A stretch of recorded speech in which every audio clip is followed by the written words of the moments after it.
మరి ఎన్నడూ లేని విధంగా మా గోదావరి జిల్లాలో చూడాలి అంటే సంక్రాంతిని మించి, సంక్రాంతికే హైదరాబాద్ ఖాళీ అవుతుంది మామూలుగా, అంతకు మించి నిర్మానుష్యం అయిపోయింది హైదరాబాద్. అక్కడ ఎన్నికలు ఉన్నప్పటికీ కూడా నిర్మానుష్యం అయిపోయింది.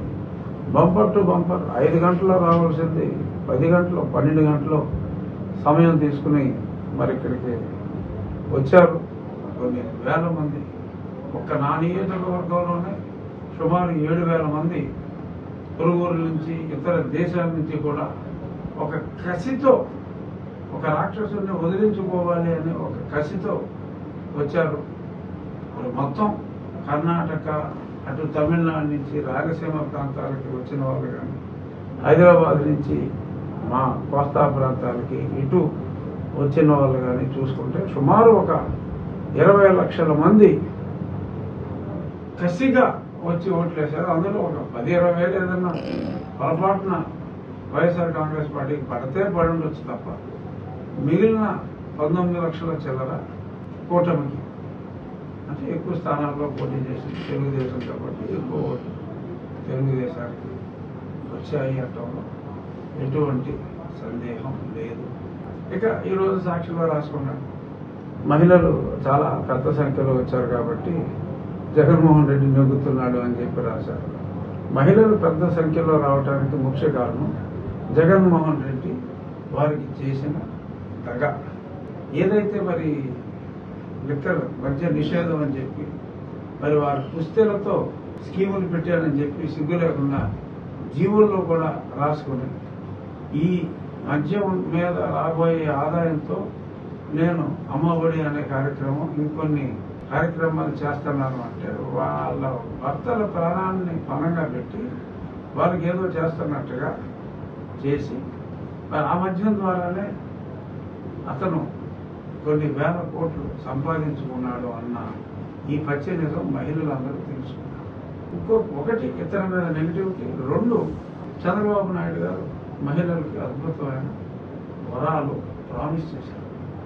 1 3 సిలిండర్లు సంవత్సరానికి, ఇంకొకటి ఉచిత బస్సు ప్రయాణం, ఇంకొకటి 18 సంవత్సరాలు దాటిన మహిళలకు మరి వాళ్ళకి పింఛన్ ఎలిజిబిలిటీ వచ్చే వరకు, వృద్ధాప్య పింఛన్ ఎలిజిబిలిటీ వచ్చే వరకు 1,500 రూపాయలు ఎవ్రీ మంత్, అనగా 15,000 రూపాయలు ప్రతి సంవత్సరం మరి వారికి కల్పించడం, ఇటువంటివి ఎన్నో చేసినందువల్ల మహిళలు పెద్ద ఎత్తున తరలి వచ్చారు తప్ప అది జగన్మోహన్ రెడ్డిని ఒక కసిగా ఓడించాలి అనే ఉద్దేశంతో మహిళలు కూడా వచ్చి పాల్గొనడం జరిగింది.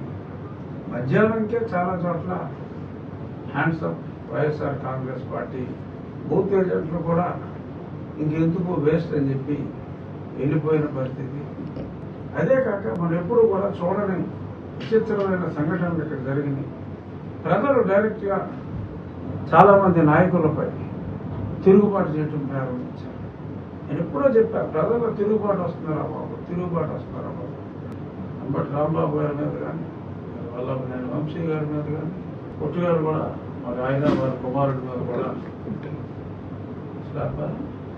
అది మరి కొట్టునే కొట్టడం అంటే తెనాలి అసలు సూపర్. మరి ఇలాగా ఆ ప్రజల్లో ఆ రెవల్యూషన్ వచ్చింది అంటే అది వాళ్ళ కక్ష. అంటే ఎన్నాళ్ళు ఇబ్బంది పెట్టారా మీకు గుర్తుంటే, నేను ఎప్పటి నుంచో అంటున్నా, ఎప్పుడు తెల్లారుతుందా, ఎప్పుడు క్యూ లైన్లో నుంచుని వీడిని ఓడించాలా అని చెప్పి ఊళ్ళో ఓడుతున్నారు జనం అని.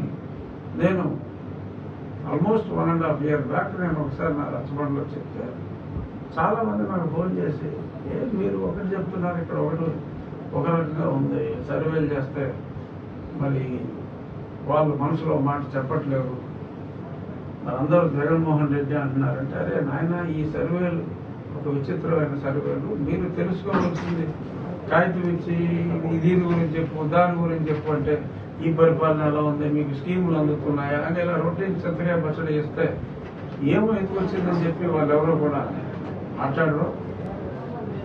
సో కాబట్టి ఆ సర్వేని మనం నమ్మవలసిన అవసరం ఏమాత్రం లేదు.